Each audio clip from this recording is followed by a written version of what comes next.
If you're serious about jazz, I'm sure you well know the importance of being able to improvise over rhythm changes. If you're new, the term is simply a reference to the 1-6-2-5 progression associated with I Got Rhythm by George Gershwin.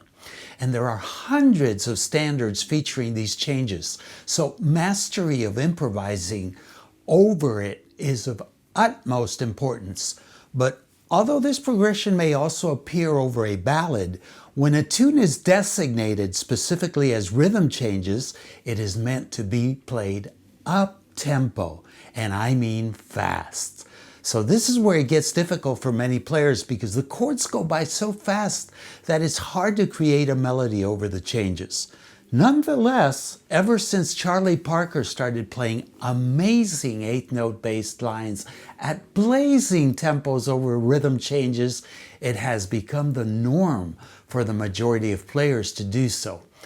But this was not necessarily the case for Miles Davis.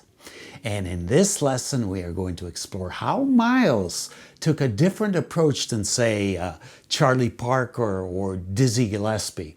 But most important of all, we mortals and non-virtuosos are going to learn from Miles how to approach busy chord changes at breakneck tempos. I recently posted a lesson titled Rhythm Changes, What They Don't Tell You, in which I break down this progression to its minimum essential chords. In this lesson, I show you how Miles does exactly that during his solo over Oleo off the 1958 recording Relaxing with the Miles Davis Quintet, which, by the way, is faster than his version on the recording featured in Bag's Groove. So next, let me play the first chorus, and stick with me because after that I am going to analyze every note and show you just how Miles, as well as many of the greats, think when playing a solo over a real fast tempo.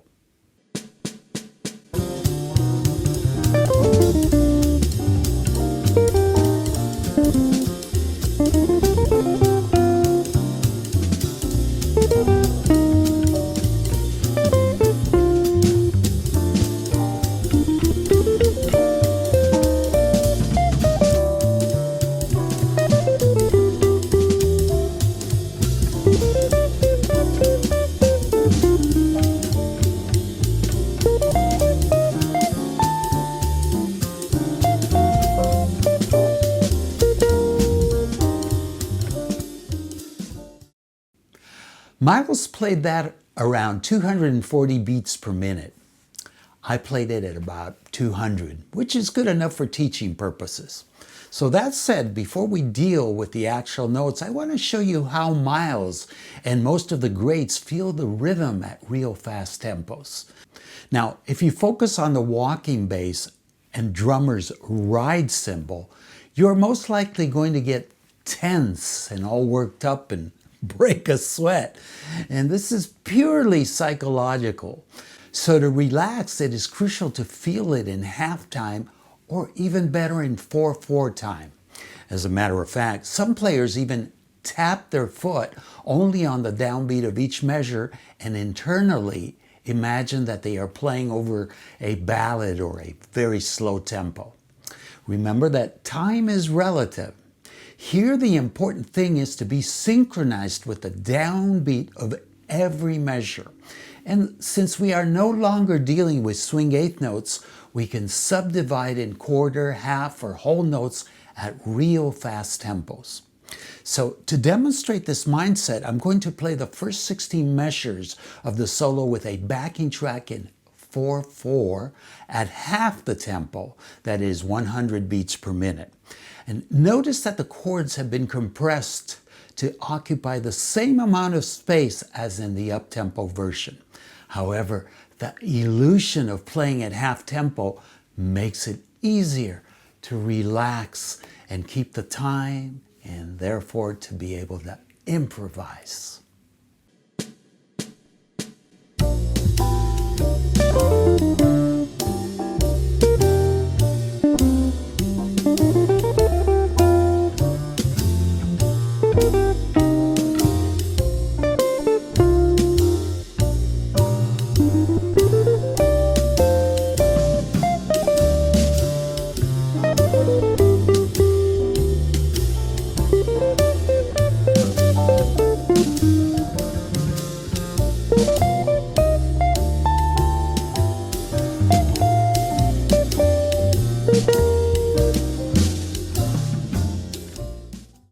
So let's see what is going on melodically. And here we have the first four measures. Miles doesn't even start playing until near the middle of the second measure. At that tempo, that is expected because you don't want to start immediately after the last note of the head, which just ended. Other than that, I want you to notice that he begins on the and of 2, that is, the second eighth note of the second beat. And this is something we are going to see frequently when Miles begins a phrase throughout this solo. It is actually something he did a lot in most of his solos, but then again, so did most of the great bebop players. It happens to be an upbeat pickup to a phrase which is sometimes referred to as the bebop anacrusis. And you're probably wondering, Anna who? If you want to know more about it, as well as listen to dozens of examples by several of the greats, I have devoted an entire video to it simply titled The Bebop Anacrusis, and you'll find a link to it in the info section down below. Harmonically speaking, what we are going to learn from this analysis is that Miles is not necessarily thinking over every chord. Not that he can't, as I will show you in his second chorus, but here he chooses for the most part to view the 1-6-2-5 progression as a 1-5 back to 1 progression. This is B-flat rhythm changes, and in this second measure he is thinking over the 5-7 or F7 chord. And he plays the 6 as a pickup to a descending arpeggio, which consists of 5, 3, 1, and flat 7. And then voice leads back to the third of the 1 chord, or B flat. In the fourth measure, again, he just plays the flatted 7 and 9 of the F7. And notice that here, for the second time, he begins on the second eighth note of the second beat. And he does the same for a third time over the fifth measure, where he's back on the B flat and this time plays the 3 and the 9. So here we have some motif development and Miles's trademark use of space, all happening in just the first few measures. What a way to grab your listener's attention to tell a story, eh? On measure 6, he goes to the 4 chord, or E flat, and guess what? We meet Mrs. Anacrusis again, as Miles begins a phrase on the and of 2 for the 4th time in a row. And he does a pickup from the 7th into what is part of a major pentatonic, that is 1, 2, 3, and 5, and completes the phrase in the 7th measure, returning to the B flat and playing 7, 5, 6, 5. Measure 8 is pure space. And now that we've covered these first 8, notice in measure 6, the retrograde inversion of the note contour in measure 2. Wow, that is so cool. So for this first 8 measure segment, what can we gather? First, he is thinking over a 1-5-1 progression, and occasionally over a 4 chord. Second, every note is diatonic to the B flat major scale. That is not a single chromatic note. Third, he doesn't play a lot of notes, and it incorporates lots of breathing space and employs motif development to tell a memorable story. And 4, rhythmically, he begins each phrase on the second eighth note of 2. This is genius simplicity, not your typical bebop solo, especially if you contrast it with Coltrane's busy solo which follows it. Here we can probably hear Miles's very early swing roots, and we're talking Louis Armstrong, Lester Young, Bix Beiderbecke, and probably even Harry James. So with this understanding, let's listen again to these measures.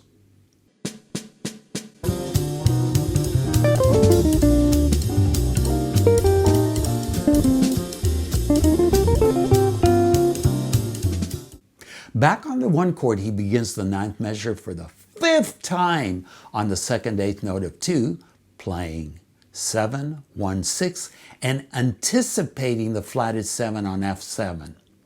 After more space, for the 6th time, he begins back on the B flat on the 7th measure, you guessed it, on the 2nd 8th note of 2, playing the 3, the 9, and 7, and concluding with the root over the F7.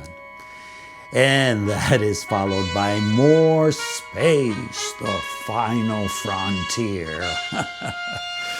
And he comes back in over the 4 chord or E flat and introduces some non-diatonic notes for the first time in the solo. He actually plays a chromatic run from the 7 up to the 5th and uses a chromatic approach to the 13 of the F7, followed by the 5. He then ends the A section by voice leading to the 3 over the B flat, followed again by a 5th. And the 2 final 8th notes here are in anticipation to the D7, which begins the bridge. But before we go there, again, a summary of measures 9 through 16. Number 1, again, he is thinking over a 1-5-1 progression and occasionally inserting the 4 chord in there. However, number 2, he introduces chromatic notes for the first time during the solo. Number 3, again, he doesn't play a lot of notes, incorporates lots of breathing space, and employs motif development. And number 4, again, rhythmically, he begins 2 of the phrases on the 2nd 8th note of 2. So with this in mind, let's listen again to these measures.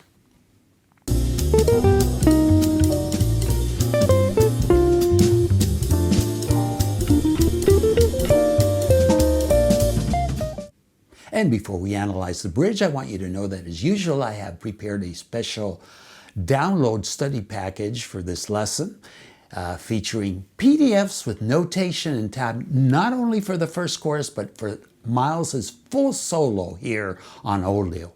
I also include an MP3 of me playing both the version at 200 beats per minute and the complete one at 100 beats per minute. In addition, there is a band-in-a-box file for you to practice hearing the solo at your desired tempo. And for those of you that don't have the program, also a MIDI file that you can open up in Guitar Pro or the free app MuseScore. And you can download it all for a nominal contribution from jazzguitar.richieZellen.com/premium, and you will find it under transcriptions. And before I forget, you will also find a download for this Olio solo that Miles played previously on another album, that is Bag's Groove. So you might want to check that one out too. Okay, here we have the bridge, which begins on the root. And for my students watching this, they'll probably be thinking how I always tell them to avoid starting a phrase on the root.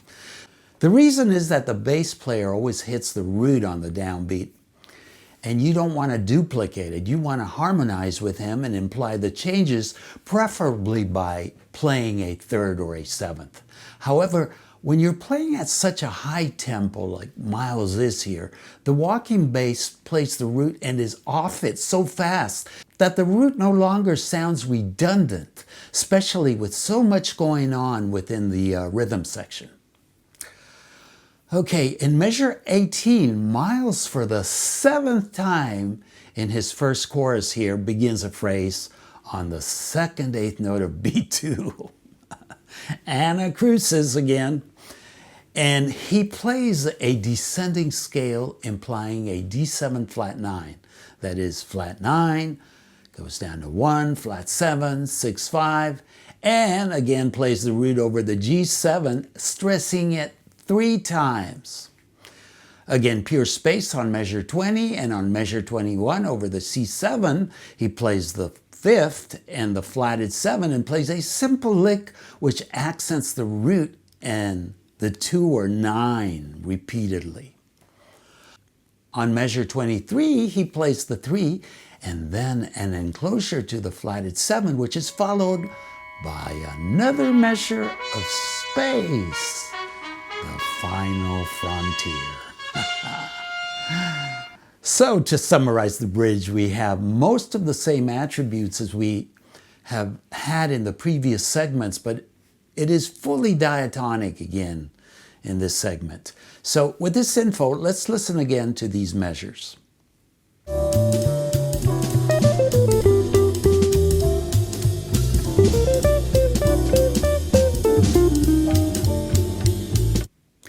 And here we come to the last 8 measures of this chorus. And I love this phrase over the first 2 measures. It's almost like an Afro-Cuban riff in 2/3 clave. Also notice how it lines up with the clave there, with the 2/3 clave. And he plays 1, 3, 5, and 3 again over the B flat, and flat 7, 1, and 3 over the F7. And I want to comment that normally a 1-3-5 riff would sound pretty lame in any other jazz context, but Miles makes it sound so hip due to the rhythms that he employs and how it further develops in the upcoming measures. So having said that, don't try this at home unless you know where you're going with it. In the 3rd measure, we're back over B flat, and the 7th is held. Then on the 4th measure over the F7, he starts developing a motif which always starts on the 2nd beat of each measure. Here he stresses the root, the 1 that is, which is held into measure 29, where we're back on the B flat, and it in turn becomes the 5th of this chord. Next, he continues the motif starting on the 3rd and holds it through the E flat, where it now becomes the 7th. Finally, he concludes the motif over the 5th. And this is a great example of simple motif development. And if you go back to measure 28, where he begins the motif, you'll see that it consists of a quarter note followed by a half note tied over to measure 29. On B2, he repeats the same rhythmic figure while transposing the notes down a 3rd.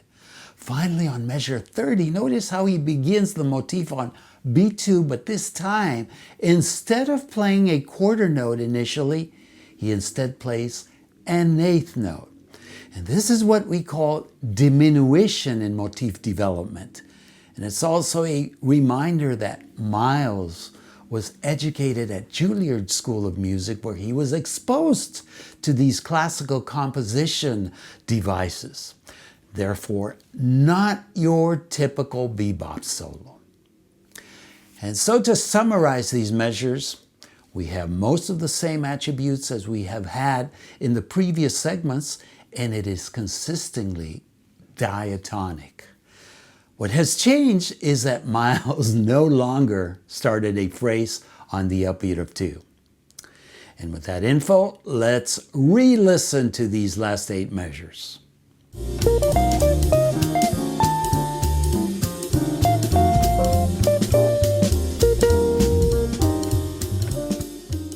Now, in this initial chorus that we have analyzed, Miles displays what I like to call genius simplicity, because despite of what it may appear to be on the surface, it is a very deep and intelligent solo. And using this approach, I believe it is easier for him to greet and capture his listener's attention. However, in the first 8 measures of the next chorus, it's almost as if he was telling us, "So you think I can't play that bebop shit like Bird and Dis?" And he goes on to play a whole 6 measures of just straight 8-note based bebop lines full of enclosures and chromatic notes. In other words, he does the total opposite of what he did throughout the entire initial chorus. He even seems to play through all the changes. Interestingly enough, immediately after this, he returns for the remainder of the solo to that genius simplicity approach he displayed previously.